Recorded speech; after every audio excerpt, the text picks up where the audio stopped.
Gimana kalau kita tinggal bareng mertua langsung, wuh, kayaknya relate banget ini. Mertua itu bisa jadi anugerah, bisa jadi orang saya belum ngomong. Mertua, ipar adalah aduh, korban film nih. Oke. Ngobrol sama suami. Karena kehidupan seperti itu nggak sehat buat siapapun. Nggak sehat buat suami, nggak sehat buat istri, dan juga nggak sehat buat mertuanya. Jadi nggak selalu berbakti kepada orang tua itu kita harus selalu bareng dengan mereka, nggak juga. Ada kondisi di mana cara berbakti kita itu justru nggak bareng dengan mereka. Kalau bareng dengan mereka itu lebih besar mudaratnya daripada manfaatnya. Makanya saya bilang tadi, diam dengan teknik. Bukan diam pasrah, bukan. Diam dengan teknik. Arti diam di sini tuh bukan jangan sampai kita kayak bereaksi berlebihan, jangan sampai kita malah melawan, jangan sampai kita malah membenturkan diri dengan keadaan. Itu yang nggak boleh. Maka mending daripada kita membenturkan diri, bereaksi secara berlebihan, malah kita juga ikut drama, mending kita diam. Tapi diam dengan teknik. Diam di sini artinya kita menunggu semuanya akan berlalu sambil kita punya sebuah teknik yang baik. Kalau saya di surfing, diamnya di permukaan air, kesapu ombak. Maka cara diam saya balikin ombak di bawah di bawah papan. Itu namanya diam dengan teknik. Dalam hidup juga kayak gitu. Diam dengan teknik itu apa? Kita sambil sabar menunggu masalahnya berlalu, kita coba lakukan hal-hal yang memungkinkan kita untuk bisa melewatinya.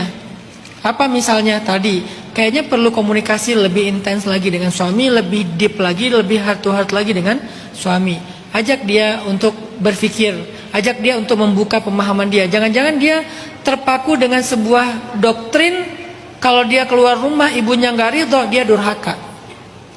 Padahal selain anak bisa durhaka kepada orang tua, ternyata dalam Islam orang tua juga bisa durhaka sama anak.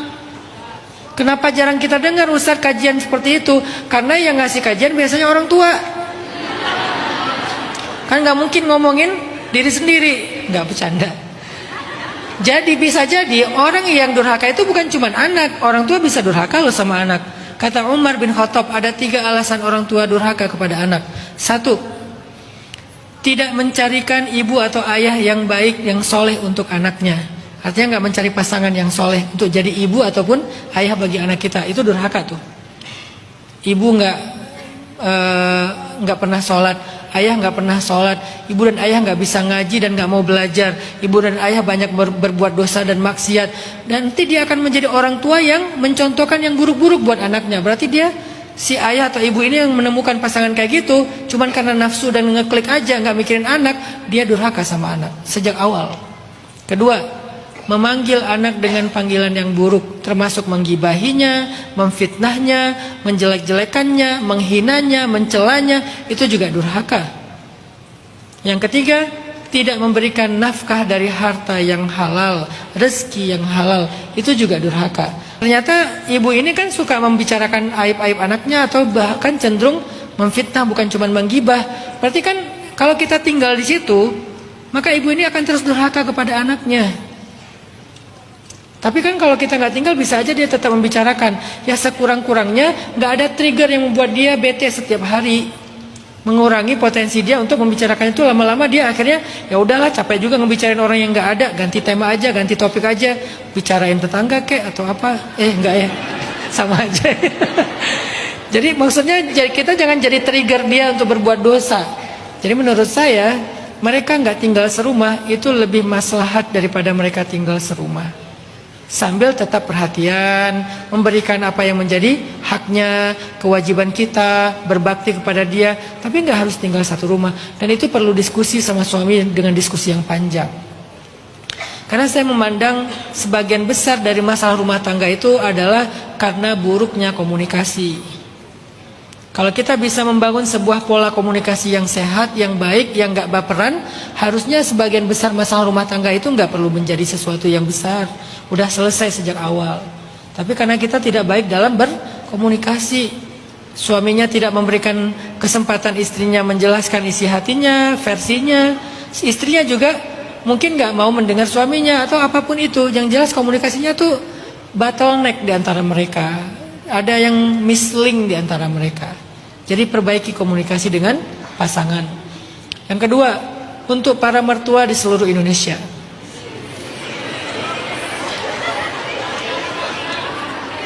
Untuk para mertua di seluruh Indonesia. Menantu itu adalah amanah dan anugerah. Sebagaimana anak yang engkau lahirkan, sebagaimana anak dari darah dagingmu sendiri.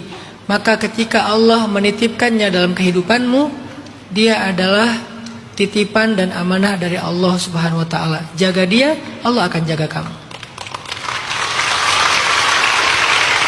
Kalau kita menyakiti menantu, sama dengan kita menyakiti diri kita sendiri. Jadi perlakukan menantu itu bukan sebagai orang lain. Jangan banding-bandingkan menantu yang satu dengan menantu yang lain hanya gara-gara faktor ekonomi, kesuksesan.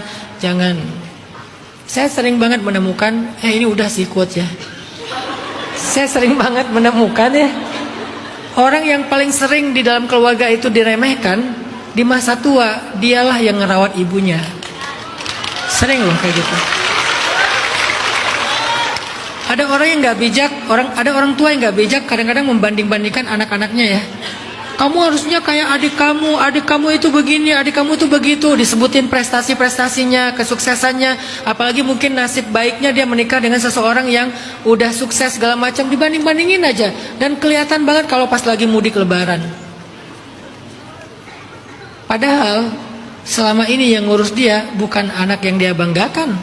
Anak yang dia banggakan itu saking suksesnya dia tinggal jauh. Justru yang mengurus dia anak yang selalu direndahkan, dicela, dihina. Dialah yang mengurus orang tuanya. Jadi semua anak itu anugerah dengan caranya masing-masing.